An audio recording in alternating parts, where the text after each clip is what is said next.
Shah news में आपका इस्तकबाल है। ताज़ा तरीन खबरों के लिए देखते रहिए शाह न्यूज। మొన్న 12వ తారీఖు రోజు మన మహబూబ్నగర్ బస్ స్టాండ్ దగ్గర ఎల్లమ్మ టెంపుల్ దగ్గర ఒక ఇన్సిడెంట్ జరిగింది. అదేంటంటే చీటింగ్. ఇప్పుడు కంప్లైంట్ ఉన్నాడు ఆశప్ప అని. ఆశప్పకు వెంకట్రాములు అని పరిచయం. ఈ వెంకట్రాములు ఏం చెప్తాడు, వెంకట్రాములకి ఆశప్ప, వెంకట్రాములు ఇంకొకటి నేరస్తుడు ఇద్దరు ఉన్నారు. వెంకట్రాములు రాములు ఇద్దరు కలిసి వానికి ఫోన్ చేస్తారు. కంప్లైంట్కి ఫోన్ చేయించి ఏటు వెంకట్రాములు కంప్లైంట్కి పరిచయం, కానీ వాడు ఈయనను మోసం చేస్తున్నట్టు ఆయనకు తెలియదు. కంప్లైంట్కి ఈ నేరస్తులు ఇద్దరు కలిసి వానికి ఫోన్ చేపిస్తాడు.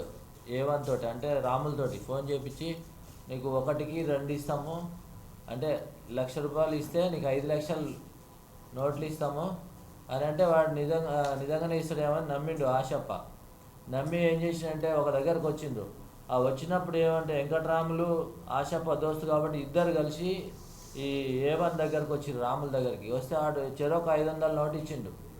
ఇది ఒరిజినల్ నోట్స్ నా దగ్గర ఉన్నాయి, మీరు ₹1,00,000 ఇస్తే నేను 5 లక్షలు ఇస్తా, 2 లక్షలు ఇస్తే 10 లక్షలు ఇస్తా అని చెప్పడం జరిగింది. ఈ 2 లక్షలు అంటే 500 నోట్లు 2 ఇచ్చిండు కదా, చెరొకటి పోయి చెక్ చేపిస్తే ఈ ఒరిజినల్ నోట్స్, ఈ ఒరిజినల్ నోట్లే అని చెప్పేసి కంప్లైంట్ ఏం చేసిండంటే 2 లక్షలు రెడీ చేసిండు. 2 లక్షలు ఒరిజినల్ ఆయన రెడీ చేసుకున్నాడు. ఈ ఏటు వెంకట్రాములు కూడా, అంటే ఆయన దోస్తు కాబట్టి ఈయన ఈ నోట్స్ చిన్నపిల్లలు అమ్ముతారు కదా రోడ్లో మామూలుగా ఆడుకునేవి, ఈ 2 లక్షల నోట్లు అంటే ఫేక్ నోట్స్ ఇవి. ఈ ఫేక్ నోట్స్ తయారు చేసుకుని ఇద్దరు కలిసి ఆ బస్ స్టాండ్ దగ్గరకు వచ్చిండు. వస్తే A1 వచ్చిండు. వచ్చి వాళ్ళ దగ్గర ఉన్నాయి, ఇప్పుడు మీరు డబ్బులు ఇవ్వండి, నేను ఆ కార్లో ఉన్నాయి, మిగతా అంటే 2 లక్షలు కంప్లైంట్ డబ్బులు తీసుకున్నాడు వీళ్ళిద్దరి దగ్గర, నేను అవతలికి పోయి తీసుకొస్తా అని చెప్పి అవతలికి పోయి అటే పారిపోయాడు. బస్ స్టాండ్ దగ్గర కారు ఉంది, కార్లో 10 లక్షలు ఉన్నాయి, ఈ 2 లక్షలకు 10 లక్షలు ఇస్తా అన్నాడు కదా, 10 లక్షలు ఉన్నాయి తీసుకొని వస్తా అని చెప్పి రోడ్డు క్రాస్ చేసి వెళ్ళిపోయాడు. పారిపోయిన తర్వాత ఏటు ఎవరైతే వెంకట్రాములు ఉన్నాడో ఆయన కూడా ఇద్దరు కలిసి మన పోలీస్ స్టేషన్కి వచ్చి మమ్మల్ని ఇట్లా మోసం చేసిందని 4 లక్షలు తీసుకురు మా దగ్గర, 2 లక్షలు ఆయన దగ్గర, 2 లక్షలు నా దగ్గర, ఎవరో గుర్తులేని వ్యక్తి అని చెప్పి మాకు చెప్పడం జరిగింది. అందులో ఒక ట్రూ కాలర్ ఫోన్ నెంబర్ కూడా వచ్చింది.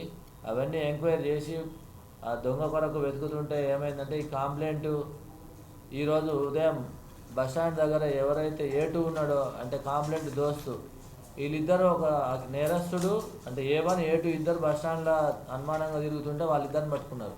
అరే ఈ నెంబర్ ఎవరో దీని మీద కూడా కొద్దిగా డౌట్ వచ్చింది మాకు. కంప్లైంట్ దోస్తు మీద కూడా ఇద్దరి మీద డౌట్, అంటే ఇద్దరు ఉన్నారని పట్టుకొని పోలీస్ స్టేషన్ తీసుకొచ్చి ఇంట్రాగేషన్ చేస్తే ఇద్దరు కలిసి చేసారు. కంప్లైంట్ దోస్తు అంటే ఆశప్ప దోస్తు వెంకట్రాములు, ఇంకొక అతను రాములు, వీళ్ళిద్దరు కలిసి అతన్ని మోసం చేసి 2 లక్షలు కొట్టేయాలనే ఉద్దేశంతో ఈ పథకం పని చేయడం జరిగింది. మా సిఐ గారు, ఎస్ఐ గారు, ఇన్స్పెక్టర్ ఎజాజ్ అండ్ మా క్రైమ్ స్టాఫ్ అందరినీ వాళ్ళిద్దరిని పట్టుకొని ఇంట్రాగేషన్ చేస్తే 2 లక్షలు యాజ్ ఇట్ ఈజ్ దొరికినాయి. ఇమీడియట్ వాళ్ళని తీసుకొచ్చి ఈరోజు అరెస్ట్ చేయడం జరిగింది. వాళ్ళని కోర్టులో ప్రొడ్యూస్ చేస్తాం. కాబట్టి అందరికీ దయచేసి చెప్పేది ఏంటంటే ₹1,00,000 ఇస్తా 5 లక్షలు ఇస్తారంటే ఎవరైనా ఇస్తారా? 1,00,000కి 5 లక్షలు డబ్బులు ఏమన్నా ఎక్కువైతే వాళ్ళకు. కాబట్టి పబ్లిక్ ఎవరు కూడా నమ్మొద్దని మా పోలీస్ తరఫున విజ్ఞప్తి చేస్తున్నాం.